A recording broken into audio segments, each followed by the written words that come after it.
et bienvenue dans le monde de la psychosomatique clinique. Et j'aimerais partager avec vous donc cette nouvelle manière de voir les maladies, les troubles du comportement, les symptômes. Car en tant que médecin psychosomaticien, je me suis intéressé assez rapidement, tout au long de ma carrière, des influences de l'esprit sur le corps. Et aujourd'hui, après plus de 30 ans d'expérience, je me permets donc de vous proposer une nouvelle manière de voir les influences de l'esprit sur le corps, qui est la définition exacte de la psychosomatique. Et pour cela, nous allons nous baser sur les connaissances que nous avons aujourd'hui sur le fonctionnement de l'être humain, c'est-à-dire la physiologie, ça c'est le fonctionnement normal de l'organisme, et surtout de la physiopathologie, c'est-à-dire le fonctionnement qui va entraîner l'apparition de symptômes de maladie. Mais pour bien comprendre tout ça, il y a une notion de base qu'on appelle l'homéostasie. L'homéostasie, il existe deux types d'homéostasie.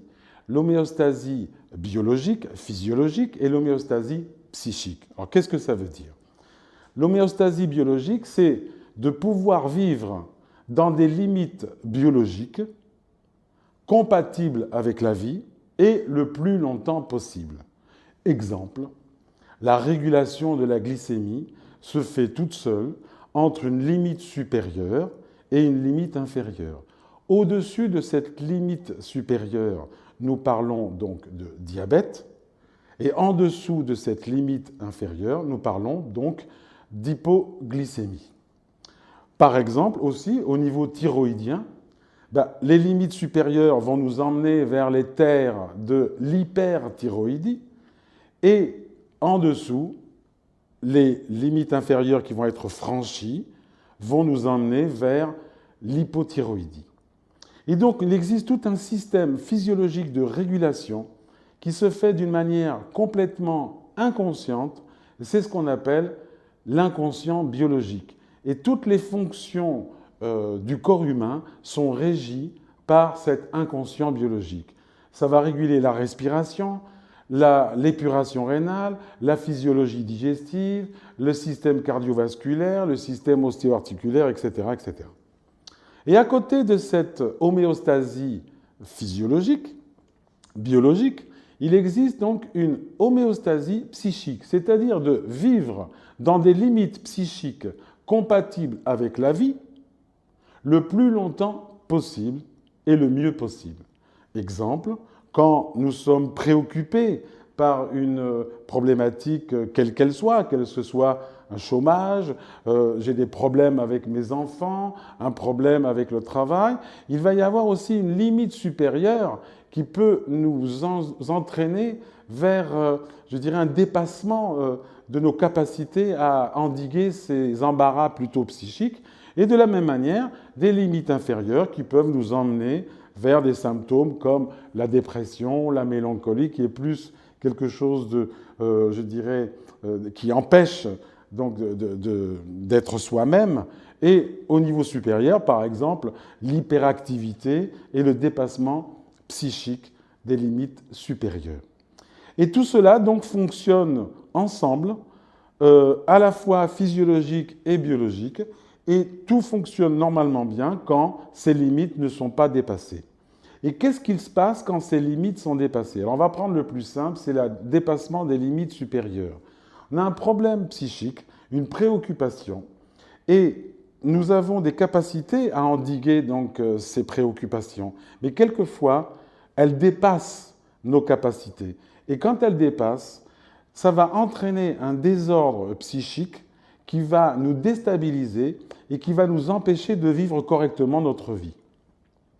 Et pour pouvoir nous aider à vivre le mieux possible, il existe tout un mécanisme, et là, psychosomatique, qui va nous permettre de traiter cette information déstabilisante qui dépasse ces symptômes, du moins qui dépasse ces limites, pardon, et le mot-clé, c'est ce qu'on appelle la conversion.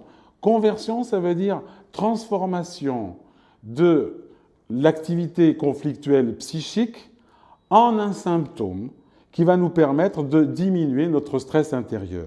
C'est-à-dire que le symptôme, finalement, il est là pour diminuer notre embarras psychique.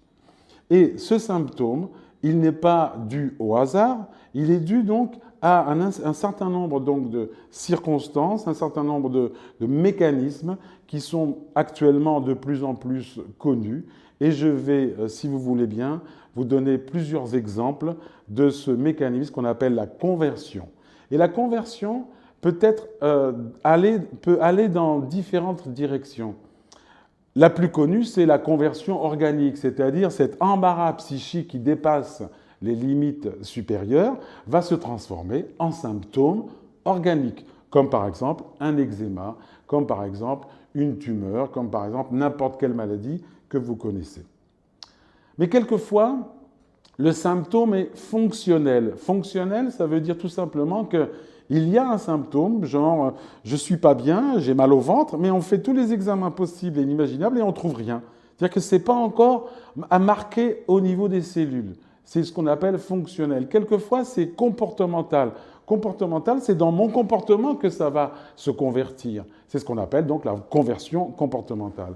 Exemple, je me lave les mains 50, 100 fois par jour, je vérifie tout 10 fois avant de sortir, ou la boulimie ou l'anorexie, qui est donc un comportement compulsif alimentaire.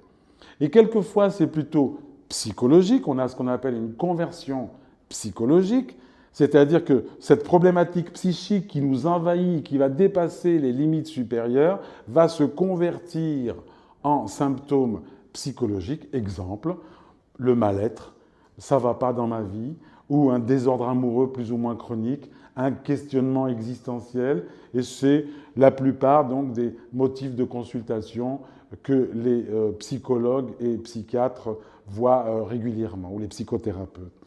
Et enfin, vous avez, quand l'embarras psychique dépasse certaines limites, on peut aboutir à une conversion plutôt psychiatrique. Généralement, c'est un petit peu plus lourd, et là, les symptômes sont plus précis, c'est-à-dire une schizophrénie, un autisme, une parano, ou une mélancolie, ou d'autres symptômes beaucoup plus importants au niveau psychiatrique. Donc là, vous avez donc finalement les grandes généralités de la psychosomatique clinique et humaniste, c'est-à-dire qu'il y a un problème psychique, une problématique X ou Y, qui va nous envahir et qui va monter, monter, monter, soit consciemment, c'est-à-dire on la sent monter, ou quelquefois on ne la sent pas monter du tout, et elle est plutôt inconsciente. Elle va dépasser un certain seuil, nos limites concernant notre homéostasie à la fois biologique et psychique, et tout le surplus de cette énergie qui va dépasser le seuil